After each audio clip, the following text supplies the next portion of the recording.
Muy buenas noches, amantes del misterio. Son bienvenidos a Relatos de Terror García. Una vez más, nos adentramos en el velo de lo desconocido para explorar las experiencias más auténticas y las situaciones más inquietantes que emanan del más allá. Esta noche presentamos Los traficantes de cadáveres. La crónica criminal británica registra desde siglos atrás una anécdota tan estrafalaria que parece extraída de un cuento de ciencia ficción.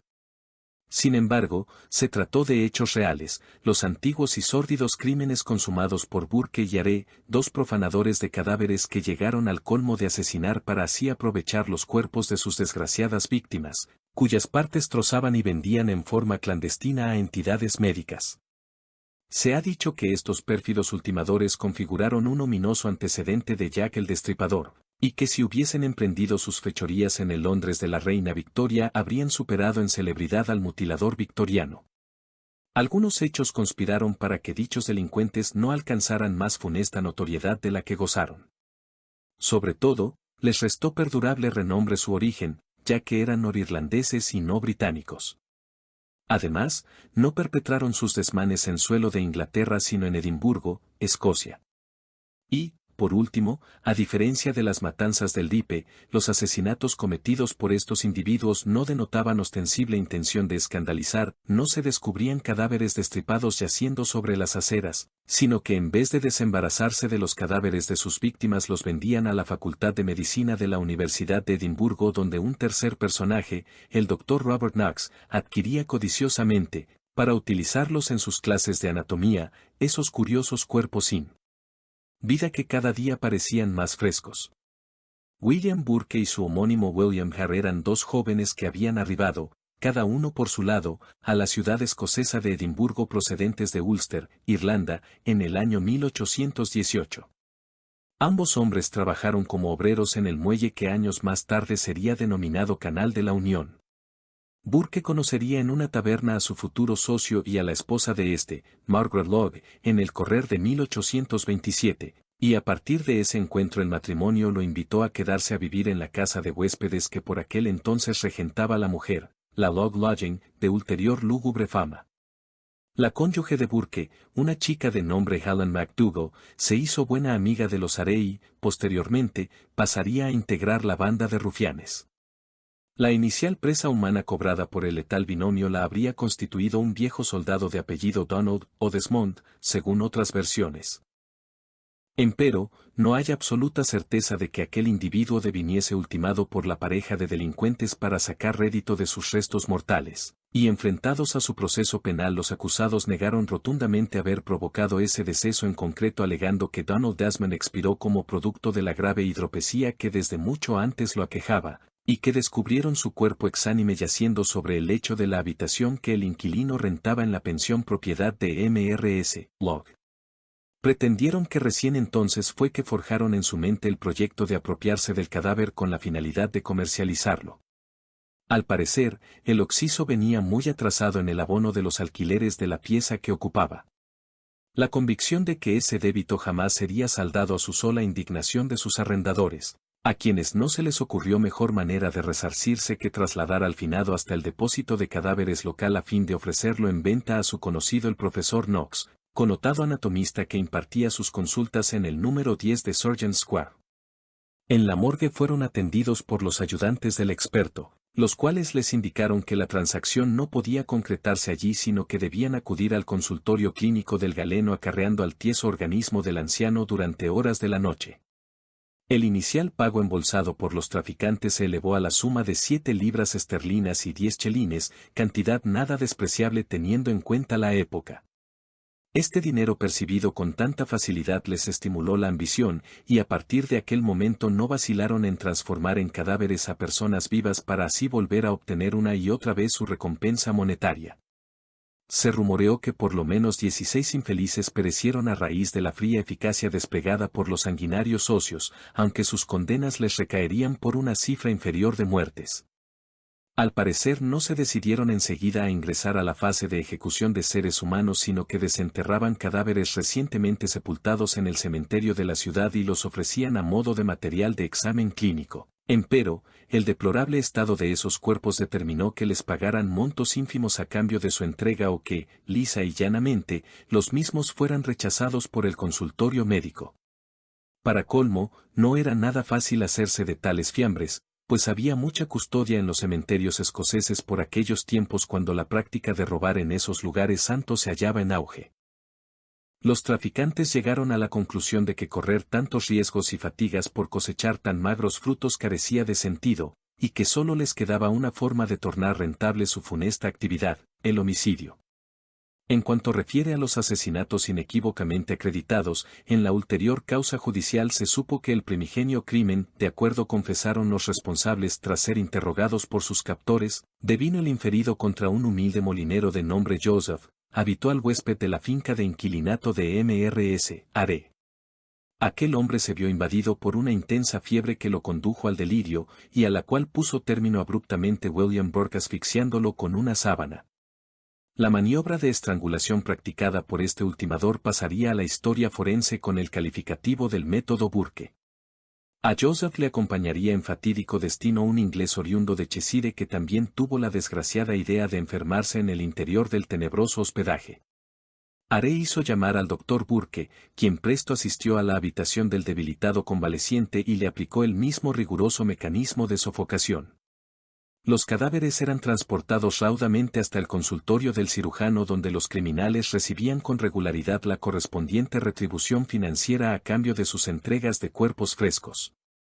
El siguiente asesinato no fue concretado dentro de la residencia de huéspedes sino en la vivienda de Constantine Burke, hermano del matador, y se llevó a efecto contra una meretriz adolescente de apenas 15 años a la cual William Burke abordó en un bar y luego invitó a pasar la velada en la finca de su hermano, la cual se hallaba libre en esa ocasión, donde la embriagó con facilidad.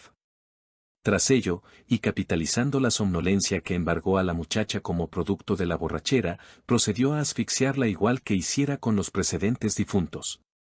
El próximo crimen devendría aún más escalofriante que los anteriores si se atiende a que se verificó en perjuicio de un subnormal, el cual se encontraba plenamente consciente en los instantes cuando fuera brutalmente atacado. Jamie Wilson era un muchacho que contaba con 19 años, muy corpulento pero afectado por una notoria tara. Al desempacarse su inerte organismo en el consultorio donde impartía sus clases de anatomía el Dr. Knox, varios estudiantes lo reconocieron y, pese a que se negó de plano la identidad atribuida, la desaparición del vagabundo de las calles de Edimburgo determinó al cirujano y a sus ayudantes a apresurar la disección antes de que los rumores se expandieran atrayendo a la policía hasta el pabellón quirúrgico. El jovencito había sido recogido en una esquina por el mortífero dúo mientras mendigaba. Unos días atrás disponía de techo y comida, pero una pelea con su madre lo había arrojado a vagar y limosnear de puerta en puerta. La esposa de Burke cooperó en lograr que el chico aceptara acudir a la casa de inquilinato valiéndose de la excusa de invitarlo a beber unos tragos. No bien ingresó junto con este al hospedaje, él envió un leve pisotón a su marido a guisa de contraseña criminal. Minutos después la tirante sábana diestramente manejada por las expertas y fuertes manos de William Burke comenzaría a operar en torno al cuello del desdichado, a quien previamente obligaron mediante la fuerza a colocarse en cuclillas, mientras era sujetado con las manos vueltas a su espalda por la cónyuge del matador y por Are, los cuales le impidieron ofrecer cualquier resistencia. No menos escabroso resultaría el homicidio de la anciana Mary Dockery, quien arribó a Escocia procedente de Irlanda en busca de un hijo perdido. Había ingresado a la taberna donde Burke bebía un whisky tras otro, y preguntó a los parroquianos sobre el paradero de aquel hijo, a la vez que pedía limosna. Fingiendo caridad, el asesino la invitó a pernoctar en el hospedaje y la condujo allí dejándola en compañía de su mujer. Después salió en procura de su socio, a quien avisó que esa noche, que era Halloween, tendrían trabajo. En aquella oportunidad se hallaba también en el hospedaje el soldado James Gray, ocupante de una de las habitaciones, junto con su familia. Al cabo de una alegre velada, donde no escaseó el baile ni el licor, los traficantes le solicitaron al miliciano si podía pernoctar en casa de Are para que la anciana pudiese dormir aquella noche cómoda en el cuarto por el rentado. Gray accedió a la noble petición. A la mañana entrante su cónyuge retornó al alojamiento cedido a fin de llevarse unas ropas de sus hijos, pero fue interceptada por el estrangulador antes de poder ingresar a la pieza.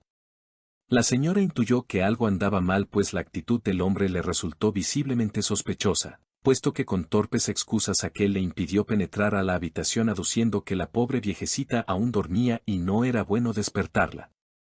El mortífero Burke estaba borracho y parecía muy alterado. La esposa del soldado simuló retirarse y aguardó oculta afuera hasta asegurarse que el sujeto salía en busca de más whisky. Con el campo despejado, revisó el dormitorio comprobando que se hallaba sumido en completo desorden. Al levantar unas mantas sospechosamente manchadas descubrió, para su horror, que bajo las mismas yacía el destrozado cadáver de Mary Dockery. Alarmada ante los gritos de espanto proferidos por la mujer acudió Helen McDougall, quien ofreció pagarle 10 libras esterlinas semanales a cambio de no informar del macabro hallazgo a la justicia. Aún sin reponerse, y entre estupefacta e indignada, Mrs.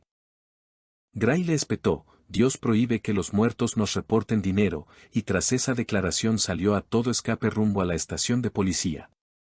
Sería el final de la carrera criminal de los sádicos. William Burke y su mujer cómplice fueron interrogados esa misma tarde. Aún no mediaban pruebas en su contra, pues habían tenido tiempo para esconder los mortales despojos de la extinta. Mientras se encontraban detenidos en la comisaría, una denuncia anónima comunicó a las fuerzas del orden el sitio exacto donde se localizaba el cadáver de la anciana en Sergeant Square. Muy pronto se atrapó igualmente a William Hare y a Margaret Logue, aunque, insólitamente, este matrimonio logró salvar su pellejo llegando a un acuerdo con el fiscal y acusando a su socio de constituir el exclusivo responsable de las tropelías. No obstante, estos cómplices a la larga no saldrían tan bien librados. La taberna y pensión de la mujer fue destruida por los indignados vecinos y ella se vio forzada a escapar con destino desconocido. Peor aún devendría el destino último de su cónyuge, dado que, muchos años después, tras haber emigrado de Escocia hacia Gran Bretaña, y mientras trabajaba en una fábrica de Londres, algunos obreros lo reconocieron como el execrable profanador y decidieron hacer justicia por mano propia.